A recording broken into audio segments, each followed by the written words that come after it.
So different keywords will have very different sort of bounce rates and different sort of interaction rates. But the name of the game is we try and make our pages as interactive and as usable for a particular query, and you think about that intent of the user.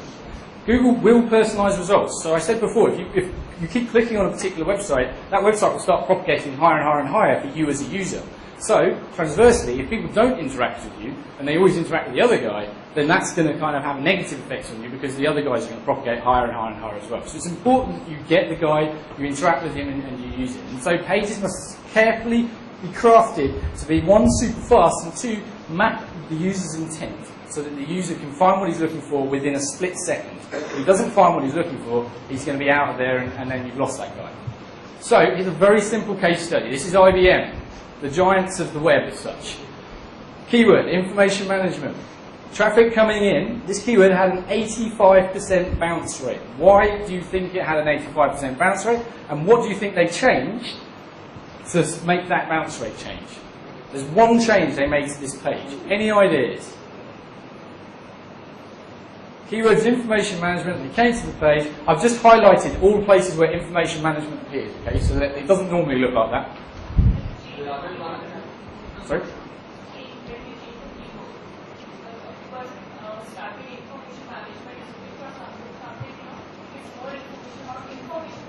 And what's this? Yeah. Okay, so if I'm getting it right, so this is just talking about information, not so much management. Okay, but there's one change they made. What was the change they made to the page? Someone said it. Who said title? Title. There we go. Right. So this says information on demand. The beautiful blue sky thinking marketing mention of information on demand. We're IBM. We give you information on demand. Right. This guy. He's coming in, he's looking for one thing. He's not looking for information on demand, he's looking for information management. We changed the title, information management, bounce rate, 15%. It dropped that much. People are that fickle. If they don't see what they're looking for, they will not engage, they will bounce out and disappear. They'll go back and go out again. So what is it's horribly simple in that sense, but it's the pains of the thing. How many of you actually think about the way you interact with Google, where you go, search, click, go to the page, oh, that's not what I was looking for, come back, click on the next thing, go to that page, oh, that's what I'm looking for. Right? Chances are the first page you clicked on actually had the context and the content that you wanted, but it was somewhere below the fold, or it was somewhere on the page, it wasn't very clear. Whereas the page that you actually end up on is where, oh, that's exactly what I'm looking for, and away you go. But the two pages probably have the same sort of information at the end of the day. But it's simple things like that. UI and the way your pages you're designed will have a big bearing on the way someone interacts with the page and uses the page. So think about it. Is your page marked up properly? Is it clear? Is it giving what the user wants for the particular query he's looking for?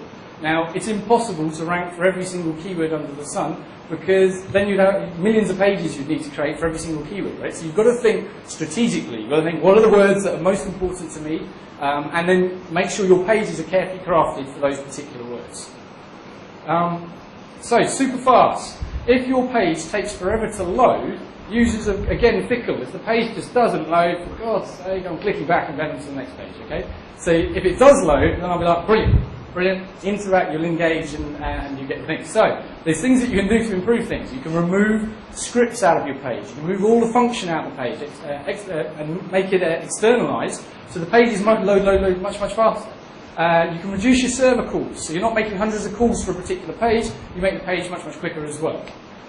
You control the caching, so what this means is that when the page loads, it loads up your JavaScript, it loads up the CSS files, which are like your functional bits and your beautification of the page. You load those up and you cache them on the first load. So when I go from page to page to page to page, I don't reload all of these bits. I'm cached in the browser, I only have to pull in the new information into the new page. So it makes it much quicker navigating through the site. You can compress your files, so your server will have a configuration where I click compress, and it basically the same thing as a zip file or an MP3 or anything like that.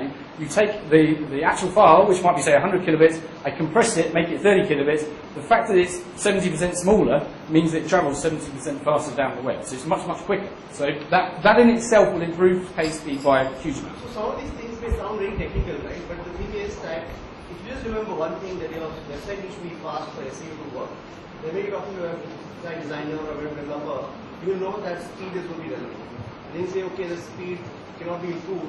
and then something will come back to you. You can do the server costs, you do this, you do that, you zip the files. A lot of ideas.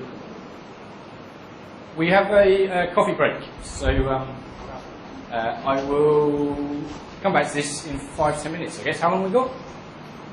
15 minutes, 15 minutes. Okay, so yeah, any questions, come and grab me, I guess. You have a question, right?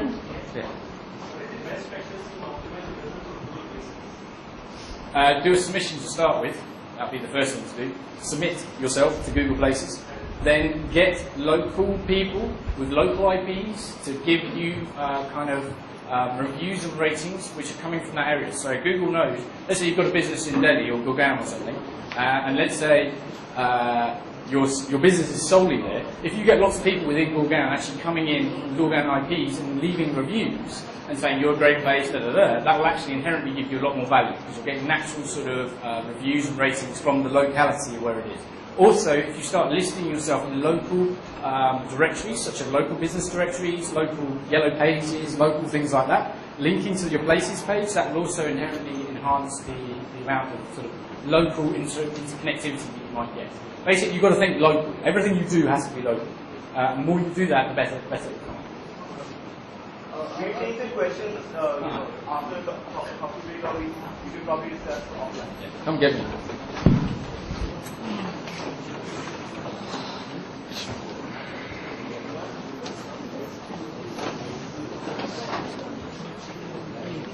I hope you all enjoyed your tea.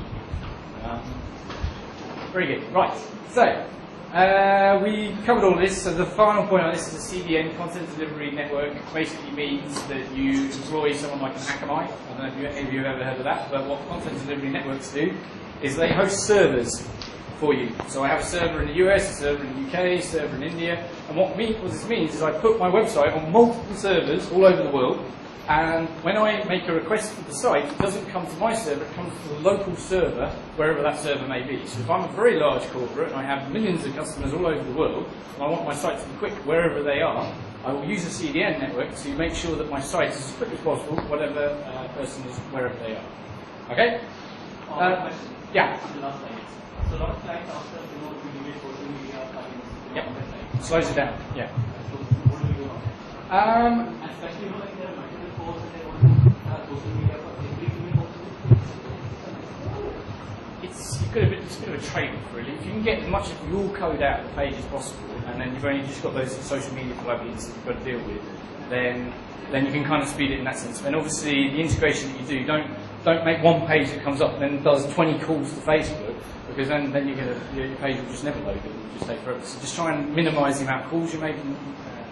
It's all about, can I minimise the number of calls I make to my server and to other servers, is the name of the game. And if I can't minimise that, what can I do to speed up other bits and pieces if possible? But it's never perfect, right? So if I audit a site from a speed perspective, I'll find something wrong.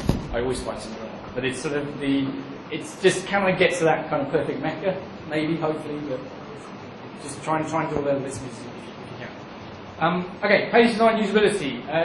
Very simple. Show the user what he wants and answer his intent. If you don't give him what he wants, then he's going to disappear, right? What a lot of ISPs do is that they send out the website on single server. Yeah. Right. Now the point is, how do I benchmark as to whether I should go with Amazon or whether I should go with GoDaddy or some Indian ISP? How do I figure out which server is? So if you're on a shared server and the other sites that are on that shared server are generating loads and loads of traffic, that server is automatically going to be kind of slow and things like that. So if your servers, but then it's one of these things, right? So if you're getting millions of visitors to your website, you need your own server, you need your own config and set up, right? If you've got 100 visitors coming to your website, then it's fine. Shared serving, there will not be a problem because your bandwidth and take up of that server is going to be minimal. So really, you've got to think, right, what's actually the breadth and scope of what I'm trying to achieve, and then you scale up your tech accordingly. If you what I'm very much on the time that it costs, right? Because most of the time the site by user. Unless you're very much operational, very much site, you really do not have much to decide as to, I want to reach the No, it doesn't work like that. So basically, let's say I'm a website and I have content and I put out content once a week. What Google does is it will come to me and go, have I changed my web page? Yes, no. Oh, I haven't. It will go away. It will come back the next day. Have I changed the web page? No. It will come back in 3 days' time. Have I changed the web page?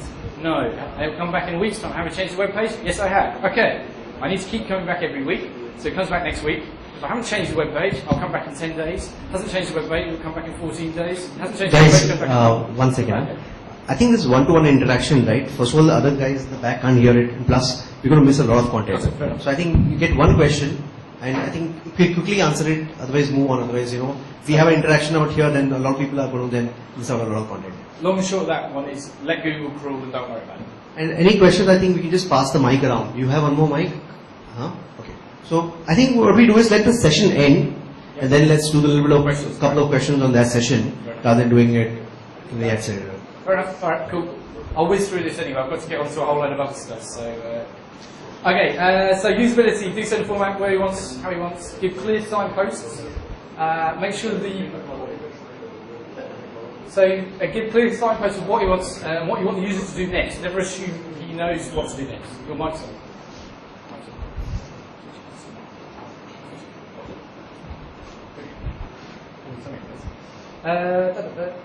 So basically what you want to try and do is create a page which basically answers the user and get them to do what you want them to do. That's the long and short of it. If you get them to do what you want them to do, you've succeeded in what you're trying to achieve, right? So give him all the information that answers his queries in a clear, logical fashion that he can easily navigate. So, links. Someone came and asked me about links earlier. There's a few people asked me about links. Now, links, for me, is very simple. Links must be useful. If they're not useful, they are spam. It's black and white. If they're not useful, then they shouldn't be there. They shouldn't be anywhere near the website or the page, right? Good links should be written within context and be relevant. It should link relevant content to relevant content. So that if you're creating useful user paths for the user to navigate through. If it doesn't make any sense, if I'm linking one thing to another thing and there's no contextual relevance between the two, then it doesn't make sense to have a link there. Why would there be a link there, right? They should always lead users to relevant, related information, navigate users to a next page. So if I'm trying to do something, I might have stage 1, stage 2, so I link them through. I should always link from good content. Links should potentially endorse content, so I would link to something so I think, hey, this is a really great website, come and have a look at it. And it's a good endorsement of that content. Give value to that content, but above all, it has to be useful. If you're not useful, then it's spam. So whenever someone's building links or doing something, you've got to look at the web page that I'm building a link on. Is it relevant to me? Yes, no. Is it useful to the user of that web page for my link to be there? Does it make sense for my link to be there? If it doesn't, then it just shouldn't be there. It just should not. It must be contextually sound. It must add value to the web at the end of the day. If you're just building links to try and get yourself advanced up, and you're just building them willy-nilly everywhere, Panda and Penguin are going to come and get you and kick you from here to kingdom come. You need to make sure that the links are useful, they're adding value to the web at the end of the day, and to the usability of other people's websites and web pages.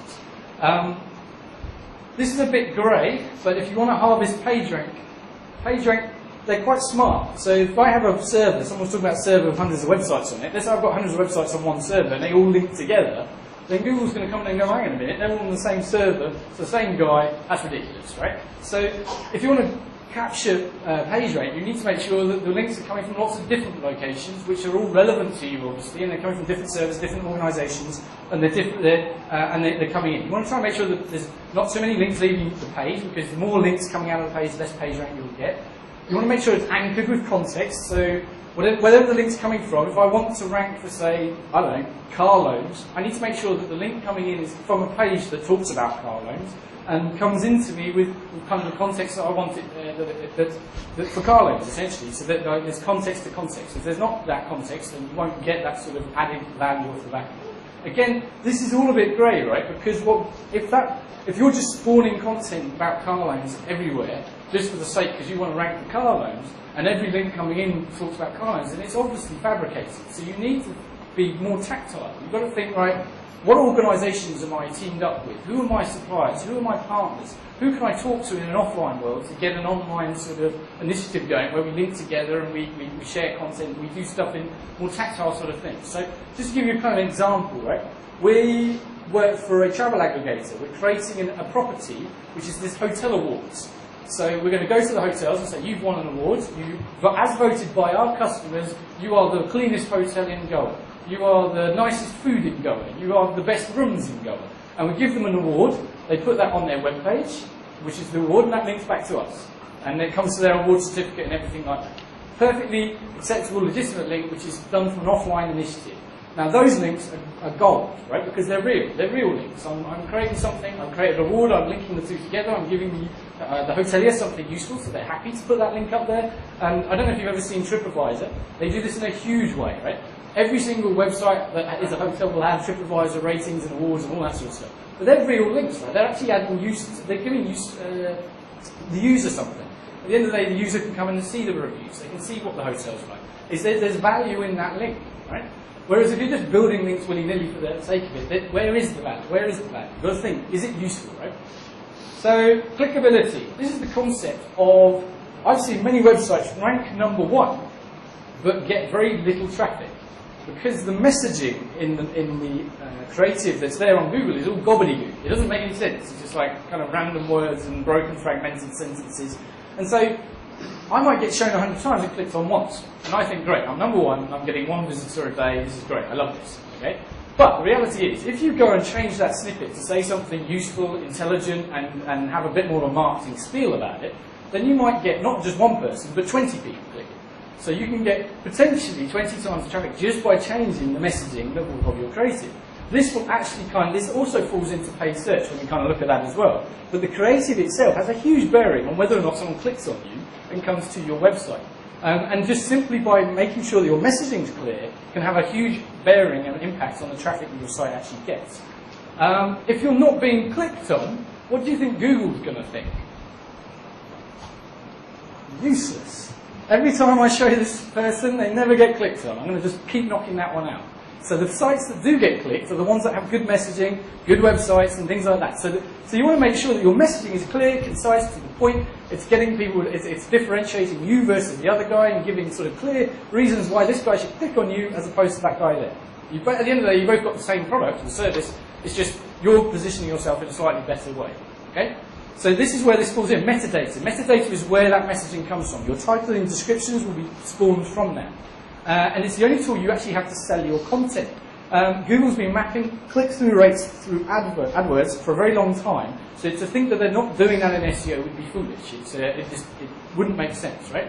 So don't think about keyword spamming. Don't think about just pushing loads and loads of keywords into the context of your snippets. Think good, solid messaging. Like put the keyword that you want to rank for in there, but make sure that I'm putting a good, solid message as to why I am the best person on the web for this particular keyword. And then reinforce that when they come to the page.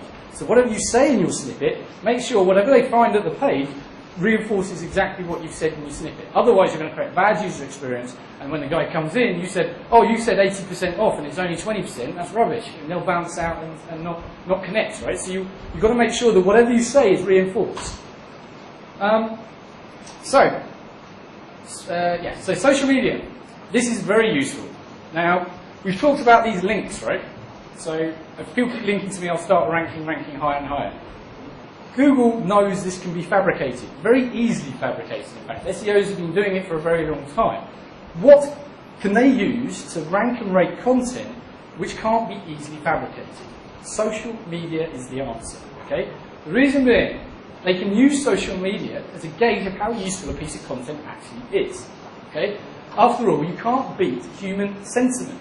When someone says, I like a page, or I +1 a page, or I tweet a page, or I do something of that nature, I'm a person endorsing a piece of content. I'm not a link on a web. I'm not a web page linking to a web page. I'm actually a person saying, I like this. This is great.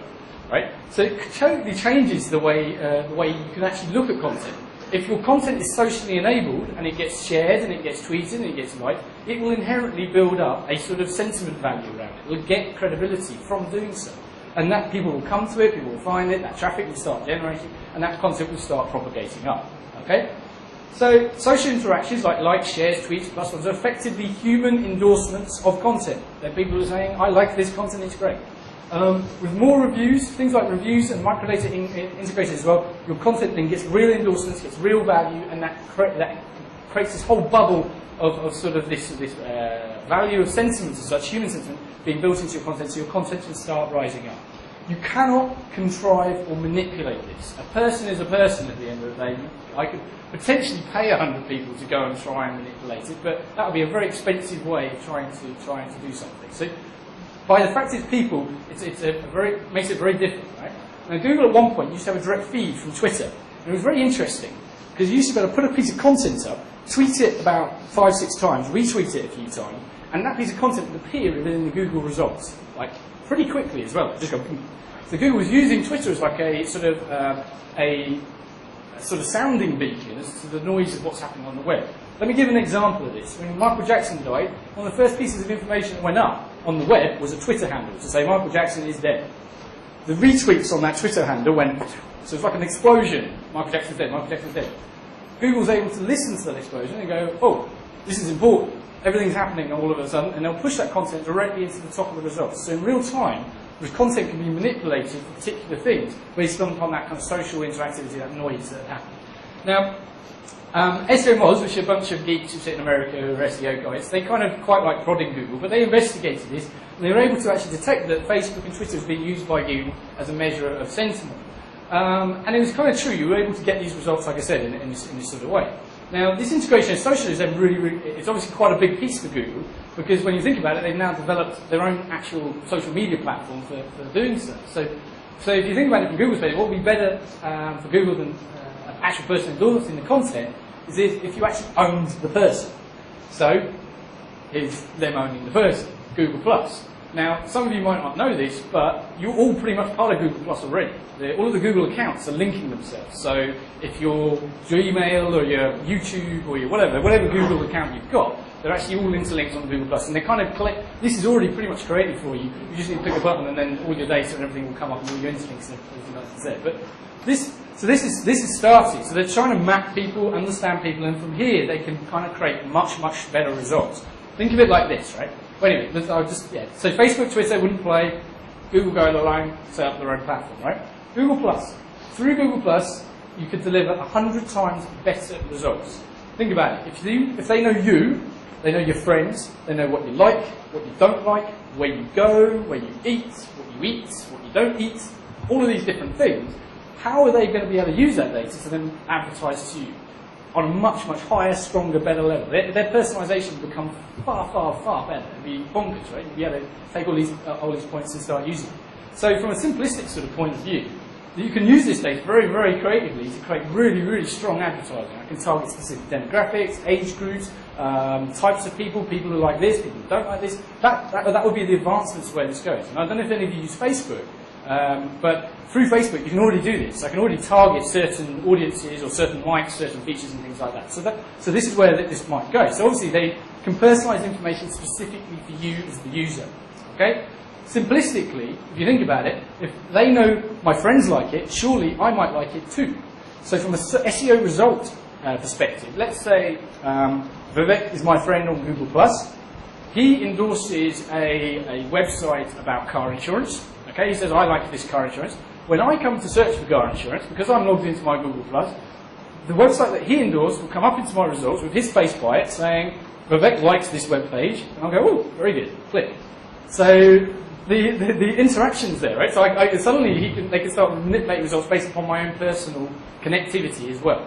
So this is a whole another sphere that they can go into, right? So from a brand's perspective, it's bonkers. So you've got to start thinking, right, I've got to be in the middle of all of this. I've got to create all of this sort of noise and all of this social media activity around my brand so people are talking about me. And that I'm the most popular guy in town, so that I'm connected to all these people. So that when people search, it's me that they see. So it becomes very difficult, right? So how do you spam this? You don't. You can't spam it.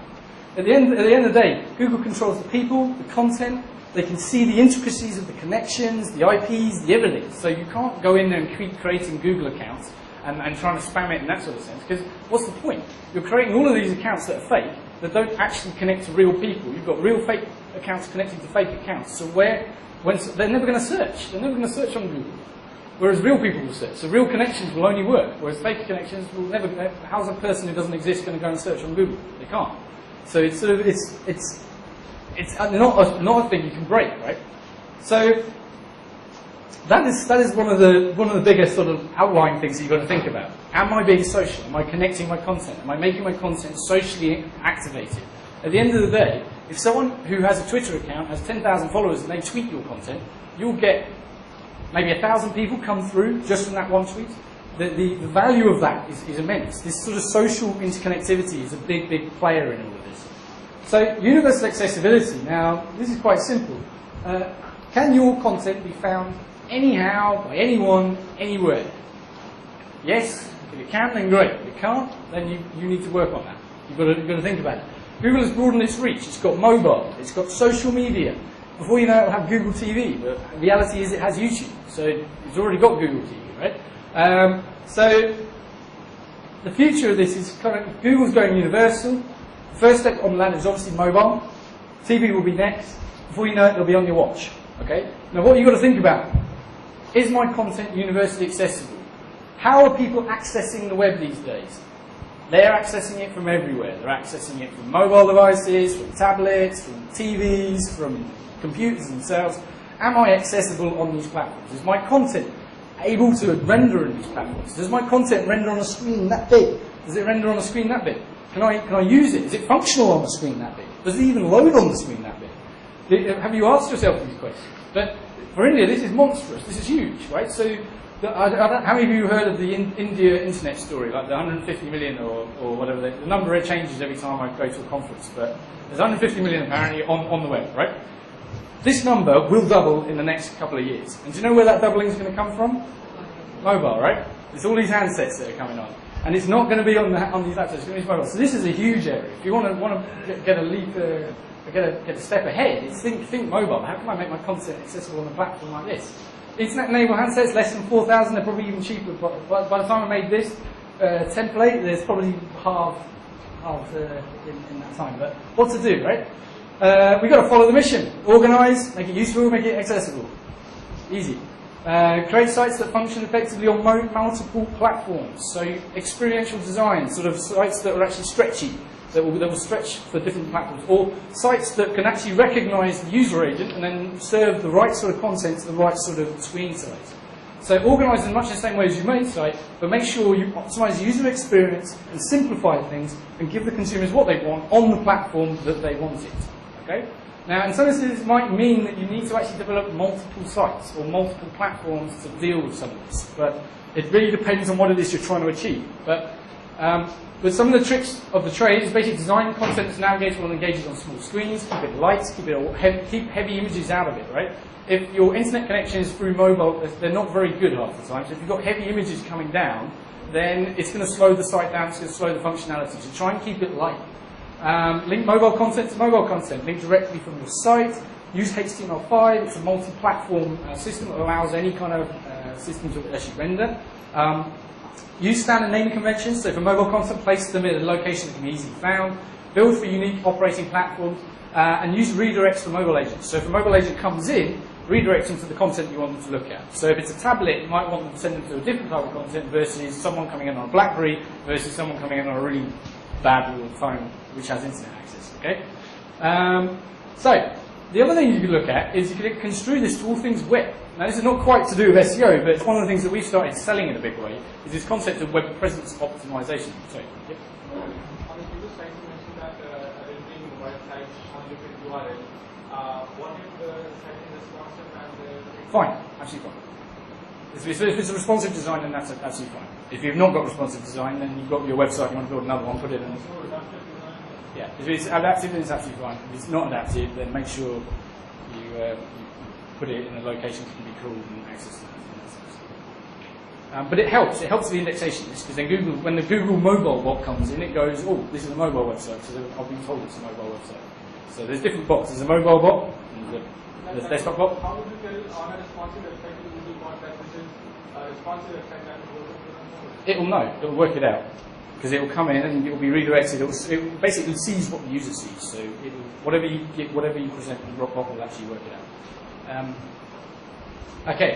Universal accessibility can be construed to all things web. So can you be found universally? So are you on YouTube? Are you on Facebook? Are you on Twitter? LinkedIn? Do you have images? You're on the image search. Are you on Flickr? Are you on all these different sort of platforms? Your consumers could actually be anywhere on the web. So are you optimizing your presence so that your consumers can find you anywhere on the web?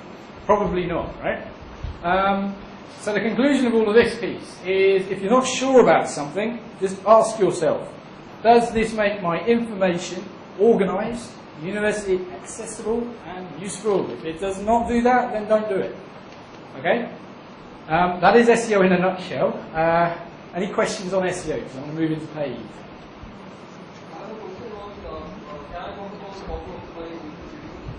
Yeah, quick one on that one. Go for it. I think if you can just pass a mic. Okay, the question was, how do I optimize videos to YouTube? Yeah, I'll tell you how you do this. Okay, so it's a bit of a tricky one, but it's possible, right? We managed to do it for a company called DSP BlackRock. So if you search for a mutual fund, you'll find that number one on the YouTube is DSP BlackRock, and that's globally. That's globally as well. So what we did is we created a video, which is about what is a mutual fund. So we found that in this sort of instance, we found that the majority of people searching for mutual funds didn't actually know what a mutual fund was. And that was the larger proportion of people. So we created content about what is a mutual fund.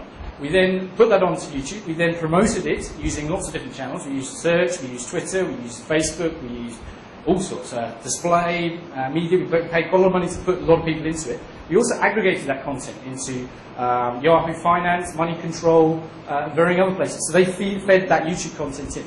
We hit that content within the first sort of month with about 70,000 views, just inorganically and organically. And it started propagating and self-perpetuating itself. So once it actually got up, it started, because Google's, the YouTube thing's quite viral, right? What it tries to do is it tries to show the most relevant and timely piece of content that's being consumed at that point in time. So that if a video might be dormant for a very long time, and then someone shares it on Facebook, and suddenly that video is viral, and millions of people start viewing it, that video will shoot up the ranks, because it's suddenly the thing that is now, or it'll appear. So you're trying to create that sort of ecosystem where you suddenly get that viral connect for the video, and if you get that viral connect, the thing will actually kind of surface and propagate. But you can use paid media. Generally, if you take SEO and PPC, don't have any connect, right? Paid media, so if you may have a lot of paid traffic coming to a page, you'll not get any SEO benefit of it. But with YouTube, it's different, because what happens is user interaction changes. Let's say you get two results. The first video has 10,000 views, second result has 25 views. Instinctively, you'll click on the 10,000 views video.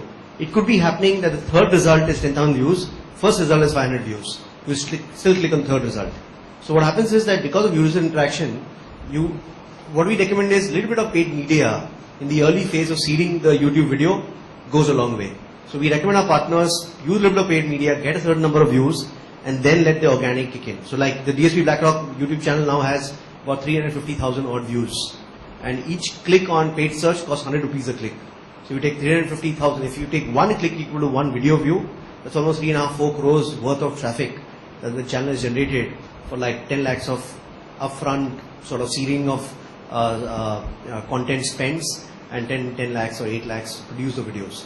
So 20 lakhs of investment has gone 4 crores of media benefit, plus we get 10,000 video views every month organically now. So that totals up to almost like getting, 10,000 views into 100 is the value of media every month being delivered to them. Yeah. So it's so this is one of the few places where a little bit of paid media for the initial phase of your video useful for organic, not from Google giving it importance, but the user clicking on it rather than clicking on a video which has lesser views. Okay. Right. Paid media. Okay, so obviously we had the guys from Google talking about this earlier, so I'm going to kind of go through this as quickly as possible. Paid media basically, from a Google standpoint, generally revolves around the keywords, right? So keywords, I put a keyword into a search engine, that triggers the whole thing, and the whole thing comes up, right? So I put my keyword in, put my keyword into Google, that'll spawn my results. This is my search engine result page. These are paid, the top ones, and the ones to the side of the page. The organic all kind of comes down here, right? So, campaign structures. Within AdWords, I can create this sort of structure. I can create a campaign. Within my campaign, I'll have ad groups. Within the ad groups, I'll have an ad unit, and I'll have the keywords to trigger those ad units. Okay? The way it kind of breaks down is at a campaign level, you define the following. You define the type of campaign you're going to run, whether you're going to run it on a content network, whether you're going to run it on a search network, whether it's going to be on YouTube. You define the budgets. You define the targeting and delivery methods, so search partners, GDM, ICM, or remarketing, all those different things that we were speaking about before. You define your scheduling, you can set up your bid rules, and you can also build your site links off the back of it. From the campaigns, you then build your ad units. Now, ad units, basic ad unit, looks like this. It's titles 25 characters, display URLs 35 characters, description line 1, design 2 are 35 characters in length. You do not have much room to play with. You've got to be very succinct, very concise, and try and get your keyword in there to try and get the best possible CTRs as you go. Okay? Ad groups are basically collections of ad units within the system. So I have a campaign, and then within my campaign I'll have the ad groupings that will fire dependent on either keywords or targeting. Okay? Ad units could be video, could be mobile, could be a display image, text, or even rich media. So like a sort of an expando banner or something along those lines. Right? So keywords have different types of match types. So there's these 4 types of match types. There's a broad, there's a modified broad, there's a phrase, and exact. The way to classify this is broad basically means Google will match you to whatever it thinks is relevant to that query. Okay, whatever it thinks is relevant, it will try and match you. So you can get a lot of stuff which might not be relevant coming in on a broad match. Modified broad match basically means whenever I put a plus sign in front of one of the words, you see the plus before the broad and the match. What you're saying to Google is like, say, like, match me to everything you think is relevant to, this keyword is relevant to, but make sure that this word is present and this word is present. Don't mind which order or where, just make sure they're in the query. Okay? The phrase match means that phrase, exact phrase, needs to be within the query. So let's say my keyword is credit cards. Let's say I have a phrase match of credit cards. I can rank for cheap credit cards, best credit cards, top credit cards, because the phrase is phrased to be phrase match, right? And the final one, exact match, it does exactly what it says on the tin. It's sort of exact. It has to be exactly what it is. And so this parenthesis, the inverted commas or the square brackets or the plus sign, these is how you kind of match types and build those keywords in. Okay. There's modifiers, match modifiers, which basically filter the match type. So if I have a negative, this basically says, okay, I put it next to a broad match. If my broad match says credit cards, okay, and my negative says free, I can never I'll always rank for things about credit cards, but whenever someone says free, I won't show up. It will knock out that particular permutation. Embedded match means that if they search for exactly that thing, then they won't show up. So one thing that we sometimes do, let's say a brand doesn't want to bid on his brand because they rank number 1 from SEO. Okay, so you put in the keyword broad match for the brand, and you put in the keyword exact negative for the brand. So anytime someone searches for the brand exactly, they don't show up. But any permutation and combination of the brand, they will show up, because it's broadly matched, but that exact negative is in there. So you use these as kind of modifiers to filter down traffic or filter out traffic you don't want. Okay, so in terms of traffic quality versus volume, your broad match gives you the most amount of volume because you're just opening up Google's network to just throw ads wherever it feels against whatever it feels is relevant, versus an exact match where you'll get very little traffic but much higher quality because you know exactly what the person is searching for and coming in on the site. So the more targeted you are your queries, the less traffic you're going to generate. The more open you are, the more you're going to get, right? The more visibility and things like that. So campaigns and structuring. So the way we kind of structure things, you have a campaign. We break the ad groups out into different sorts of clusters of keywords. So this is an example for Flipkart. Okay? Let's say the brand campaign would have keywords like Flipkart, Flipkart Online, Flipkart.com, stuff like that. So it's specifically for the brand. Brand plus product would be a specific. The reason you'd break that out is each ad group has a single URL that I'm going to send that user to. So anyone looking for the brand, I'll send them to the homepage. But if the person searches for brand plus a product, I might not want to send them to the homepage. I want to send them to the product page, which is respected. So in this instance, Flipkart Books, I wouldn't send them to the homepage. I'd send them to the books section of Flipkart. So the user's getting the best possible sort of connectivity. The better you link things, the better the interaction will be, the better the intent is mapped. If you send everything into the homepage of Flipkart, everything will bounce out. You'll buy traffic, and it just won't work because they're not going to find what they're looking for on the page. So you need to make sure that any keyword that you buy, that you deep link it to the place where it should go to. If you don't do that, then you'll find a lot of loss, and you'll end up spending a lot more money. So core would be core keywords that I want to rank for, which could be core to my thing. Product would be product specific. So there's book Shamsaram, I'd then link them directly into that product, whereas books, I'd send it to my books category page. So so each kind of ad group will go to a specific level within the website, right? SKU codes, I could build on a SKU code, I could send that to the book page. Online shopping, I'd send that to the home page because that's generic about my business. So I'd send that in. But you kind of cluster different types of keywords with different intents into certain ad groups because they will have different responses, they will have different attributes, and they will do different things. So it's important that you keep the same types of keywords together. You'll have a much more efficient campaign, and you'll get much better results off the back of it. Lateral would be things which are relevant to me, but kind of laterally relevant. So someone searching for gift ideas, Flipkart could be an ideal place to bring that guy into because there's a lot of opportunities for different gift ideas. Okay? So the way this kind of breaks down is different types of ad campaigns will have different roles within the entire AIDA cycle. Or we saw another one which was awareness, interest, consideration, and purchase, I think. So it's the same thing. Same thing, right? Basically, my awareness phase, keywords like online shopping, gift ideas, Diwali, Christmas, are very, very awareness-led. The guy has not decided what he wants, and you're just trying to put out signals to him to say, oh, well, it's Diwali coming up, maybe you want to do this. It's you want a gift idea, we've got some gift ideas. So they're very kind of generic terms where the guy's not in a buying mode. The further down you go, the interest is where he's actually registered an interest. He's saying, well, I want a new TV. He hasn't decided what TV he wants, but he's registered an interest. So this would be, again, a more branding positioning where you're marking, you'll say buy books, best camera, new TV. These are sort of very sort of interest-led sort of keywords. The further down you get is desire, when they start searching for specific queries, specific products. So at that point, they're actually decided, or they're very much further down the buying cycle. They know what they're looking for, and they want to find it. They're probably doing product comparison, price comparison, and they're very far down the buying cycle. And then the final thing is the action, where invariably, especially here, things like the brand name is where 90% of the actions actually happen. So the person has gone through this entire process of searching, and eventually they go Flipkart, and that's when they purchase, and they will come in and actually buy on those particular things, or something like with a sign like Canon EOS 550D best price. So they're very much down to a buying point within their cycle. So different keywords have very, very different attributes and will have very different buying sort of cycles. So, an example, if I buy online shopping, I might get 1,000 visitors and 1 sale. Okay? If I buy interest, I might get 500 visitors and 1 sale. If I buy desire, I might get 50 visitors and 1 sale. And if I buy the action point, I might get 5 visitors and 1 sale.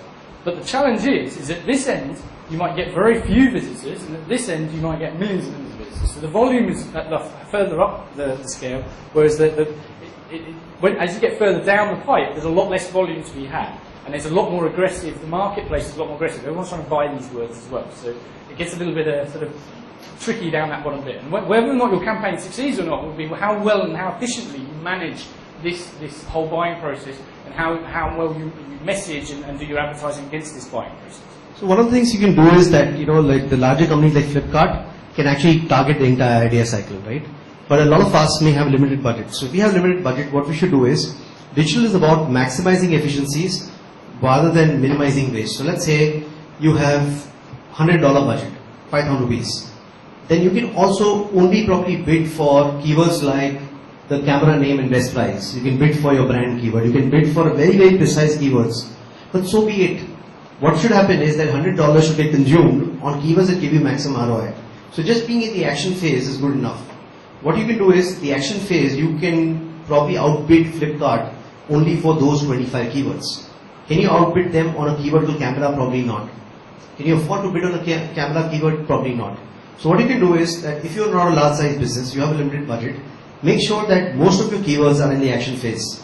So the chances are that a person who's actually, a person whose awareness, citizen desire is done by one brand, then the user may most likely go to that brand. But what happens is, if your ad copy is very precise, right? Somebody says EOS 50550D, and you say that we have a price which is at least 685 rupees cheaper than any other online brand out there. We do home delivery and pay cash, and then take the delivery, whatever extra. Your ad copy can be very precise, your pricing can be very precise, and you're competing with one guy who probably has already spent money in evangelizing the sale, and now you're catching him at the last moment in the action phase. So if you have a limited budget, it's about, if you ask me, as an SMB and mid-sized company, it's all about guerrilla marketing. So I would not recommend that strategy to a Flipkart because they need to have certain volume. They have to, evangelize the industry also. But at our levels, most of us will have limited budget. So even if you just focus on the action keywords, from an ROI point of view of search, you can't go wrong. So you'll not have to spend too much money, but whatever you spend money on, most likely you will get ROI. And this is the summary of paid search. How do you maximize efficiencies rather than minimize waste? Every single you put in out there, just see that if you can focus and exhaust all the action phase keywords, and then still you have some budget left, then you should go to the next phase. And so your budget should start as an SMB from action and go upwards. 90% of you will find it very difficult to reach the awareness phase, because if you just take online shopping, you'll have to spend 2-3 crore rupees a month, if not more, to catch hold of all these 4 phases across product ranges, right? Most of us don't have those budgets. So let's start with whatever budget we have. Even if you have 5 lakh rupee budget, you can look at action phase, and that entire 5 lakhs can easily be consumed purely on action phase. So see, the long tail is a slightly misnomer, right? What happens with long tail is that the concept has to be understood. So let's say if you take 50,000 product categories, right? A keyword like Shantaram, right, actually is not long tail. It is a precise keyword for the book Shantaram, right? So is it keyword that is going to give you millions of visitors? No. So from a number of visitors, it's not a head keyword, it is actually comes in a long tail keyword. But from a concept of long tail keyword, should be very clear that a core keyword that is going to give you an action could be a keyword like Shantaram best price. You're bidding on a keyword called Shantaram best price and mentioning that price in your ad copy. So I actually don't call it a long tail keyword. In an e-commerce website, you can have 2 million keywords. In a travel website, you can have 2 million keywords, but none of these keywords are long tail. Right? So in Goa flights, if you say Goa flight, Jet Airways, business class, probably long tail. But Goa flight can also have 5,000 other cities with flights, right? So each individual keyword may give you small volume, it may not be long tail. So I think the long tail concept is slightly misunderstood. I feel that when you go after a big head keyword and then you have 100 combinations of the head keyword, those 99 combinations are long tail. But a book like Shantaram itself is a head term. Give you lesser volume, but it's still a head term. And then if you come out with best offer, discount, best price, hardbound version, and all those things, then you could call them long tail keywords in that Shantaram context. Does it make sense? So, ad text.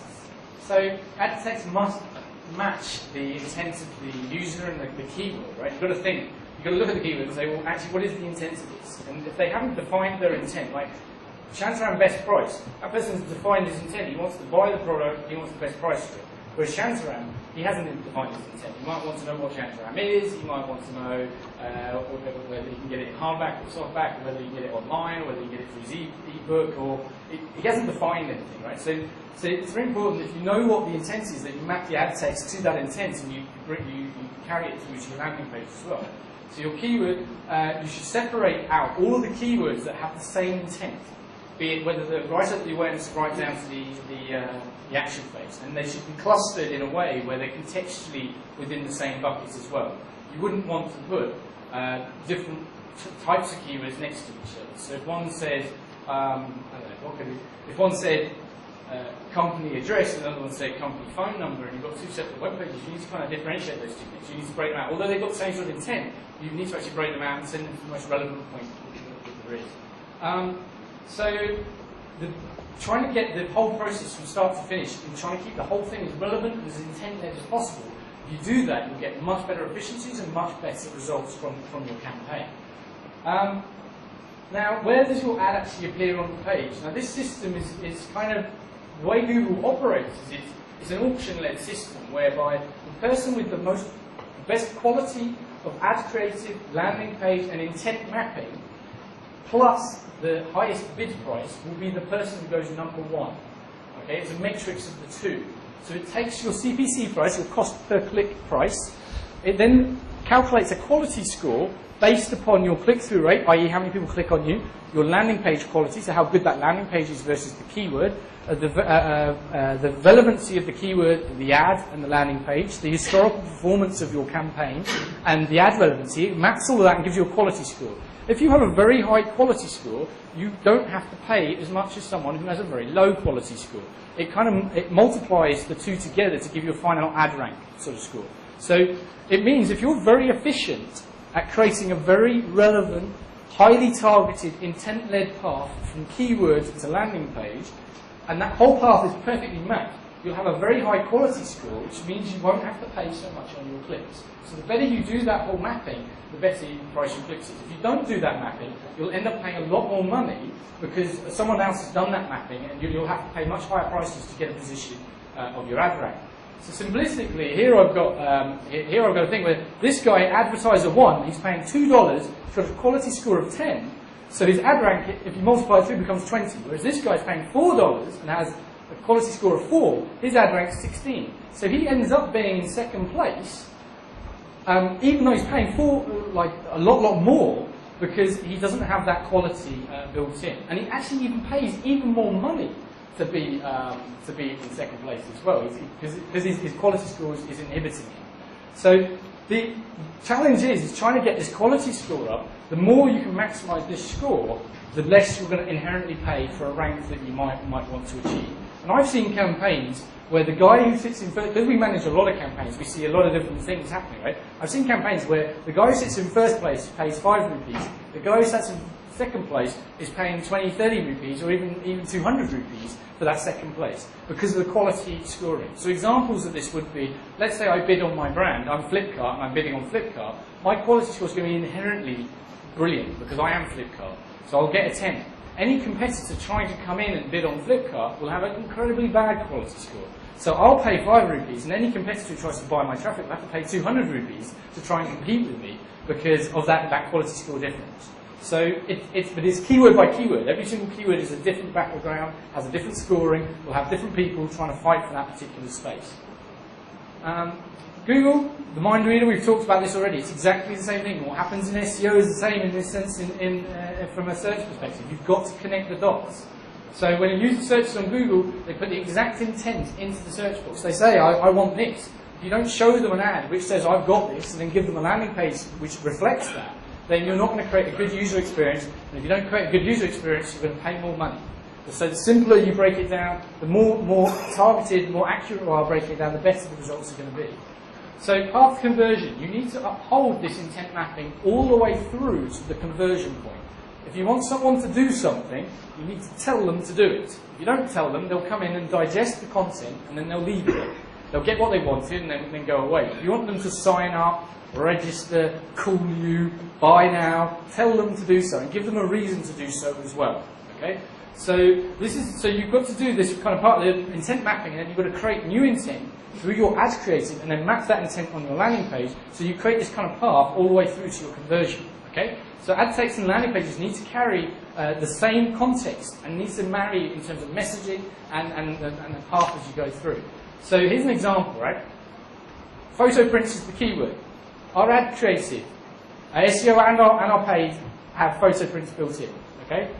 The creative then has a new intent installed. Print photos at affordable prices at Zoom. So I said, right, I've got photo prints, perfect, click, but you can print them here at affordable prices. When the guy comes to the landing page, you map his intent. First thing he says is short photo prints. So photo prints, brilliant. That's what I'm looking for. Affordable prices, 3 rupees, perfect. So I've told them what I'm going to show them. I'm going to give them things, and then I'm going to map that intent. I'm going to give them the reason to click next and go through and buy something. I'm creating that kind of whole messaging flow as it goes. And if you so it's one thing to bring someone to a page, but if that page doesn't then reflect the next action.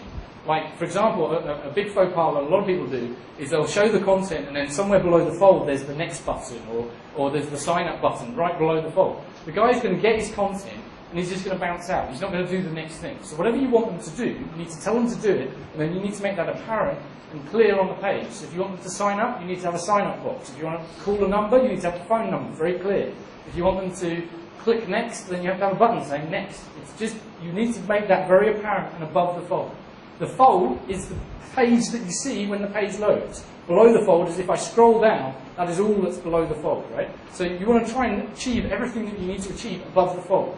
Try and make it as simple for the user as possible. The less you ask the user to do, the more opportunity there is, the higher chance there is they'll do what you want them to do. Okay, so that's basic page search. That's keyword driven. Google also has the facility for display-based advertising. So I'm buying ad space and I can put pictures up and ad units all over the web effectively. So the GDN reaches 90% of all internet users. Okay, so it's a very effective way of getting right out across the web. You can capture anyone pretty much within GDN. Okay?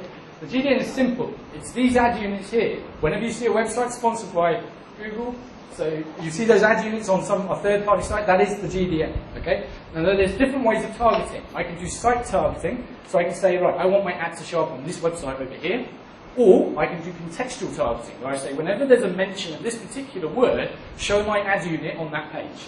Okay? So this is an example of contextual targeting, whereby here it says tax exemption case, and that's the keyword we've targeted, and here's an ad unit saying online accounting. So tax exemption has been picked up, online accounting gets shown against it. Okay? The more targeted you are with this, the better your keyword selection is with this, the better your results will be, again. This is another example, Gmail. Whoever uses Gmail, they might have ads in. So here's an example where when a man steals your wife, and the ad unit, dumped, get your ex back now. So it's contextually linked, right? So it's able to read the context of the mail, place an ad against it in context. How many of you have maybe emailed a friend saying, I'm thinking of going on holiday, and then you see ClearChip ads appearing next to the ad, so next to the email. That's this contextual targeting, basically. Whenever you get a mention of a particular thing, they'll then go, oh, looking to go to Goa prices, you'll get that kind of that messaging going on. But the question, Ben, is that is the first result on the sponsored links not more relevant? Man steals your wife, secret to true happiness?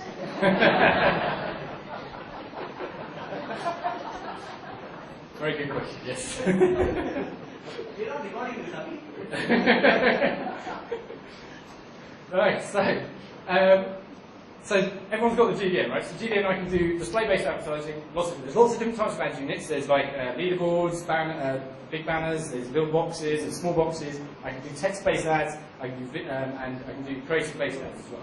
So with the GDN, I can also do YouTube advertising. Okay.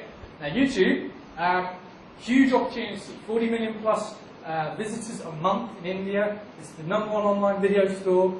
3.3 billion video views a month. 14 minutes is the average time spent. 70% Sec A and B. So very good target audience. They're all there using YouTube. Anyone who's actually on YouTube must have good broadband connectivity and must have a good device to watch video. So that automatically you're separating out the rest of the country. You've got the people who have got 90% of the country's money on YouTube. They're there. The other bit. So that they have to be. They've got the broadband connectivity, they've got the connectivity, they've got the computers. So it's good, right? So it's also the second largest search engine. If you look at it from a TV perspective, in India it's the 1, 2, 3, 4, 5. It's the 8th largest TV channel. So its reach is massive, right? So it's got a huge possibility of getting to the right people. So in terms of time spent, if you compare YouTube versus the other channels, it blasts all the other channels in terms of the amount of time people spend on the channel. So it's a huge opportunity in terms of frequency, exposure, and everything like that. In terms of demographics, 63-35 male-female, 80% of the audience is 15 to 34. So it's that younger generation is generally there. Mastheads. So these are different types of things. I can buy an entire masthead at the top of the page, which can be an expando. These are very expensive. This is your premium side of YouTube. One of these for a day will cost you probably in the region of 8 to 10 lakhs. So it's quite expensive, but you get a lot of visibility off the back of it. Okay? So this is the clear dandruff shampoo. 2.5 million users saw this ad. So it's huge reach for that 9-10 lakhs for that day. Okay? You can be quite creative. So you can put your YouTube video in there. You can have lead forms. You can have sort of links to other websites. You can do a little game in that expando. So however creative your developer is or designer is, it can be actually pretty creative with that unit. Okay? TrueView is a brilliant thing. I can place ads on YouTube whereby if the guy doesn't watch my ad, I don't pay for it. So if someone skips it, I don't have to pay for it, which is wonderful. So from an advertiser's perspective, it's maximum efficiency. Whereas in TV, if I pay for run of a TV channel, I've got, what's that, Tata Sky thingy-bobby, where I just pause it, fast forward, get rid of the ads. I don't watch any of that stuff. So whether or not you get the visibility, and how many of you actually channel hop when the ads come on? It's sort of, you don't get the guaranteed efficacy on TV, whereas this, if the guy skips my ad and doesn't watch my ad, I don't pay, which is brilliant, right? And so you can't get better efficacy than that. The other thing, so there's first watch placements. So when the ad cert first comes up, so when someone watches a video, I can have my ad appear directly in front of the video, so I can pre-roll it, or I can have a little ad appearing at the bottom of the video as it comes in. I can target particular, so I can actually do display-based advertising on YouTube, so I can display against particular types of content. I can promote videos, so if I have video within YouTube, I can promote that video, so it's promoted against content. I can do in-video advertising, so contextually I can target particular videos and put ads within it itself. I can target particular channels, particular videos if I need to. So if you want to do a connection between your video content and your ad unit, you could do. You want to embed a link onto your page? Yeah, you need. Actually, I need to check on that one. I think they've made it available to. You have to say, basically you need to configure your channel in order to make it active. So you need to make a brand channel, and then you can actually get. Yeah, so you can have links. So within the videos themselves, so when I put a video up, I can interlink between my videos. I can link to a channel within site. I can link to get people to follow my channel. If you pay for a brand channel, you can do external linking to other websites. You can build in forms. You can have carousels. You can do quite a lot of crazy stuff. When you start giving Google a lot more money, they'll allow you to do a lot more with the channel as such. But at a simple level, I can do featured videos. So I can do promoted videos. I can do display within content and things like that. All of this stuff can be managed from the AdWords platform. So I can manage my videos, I can manage my ad units and things like that within the AdWords system itself. Some of it is cost per view based, some of it is cost per click based. So it just really depends on the ad unit itself. So there's also premium long form content. So if this is probably not the right content for you guys, but they have things like the IPL live on there. They have things like the Royal Welling box office, where as an advertiser you can be the lead sponsor of that content. So the IPL they got last year, they got millions and millions and millions of views, especially from overseas people. So a perfect place for NRIs. So a partner of ours, Remit to India, we did lead sponsor of the channel. So you had sort of Pepsi on one side and you had Remit to India on the other. Pepsi spent 3 or 4 crores. Remit to India didn't go anywhere near that to get that kind of exposure. So it was a very powerful way of reaching a particular audience. So mobile as well, ad units within mobile. So I can do mobile roadblocks, I can do search ads, I can do in-stream ads.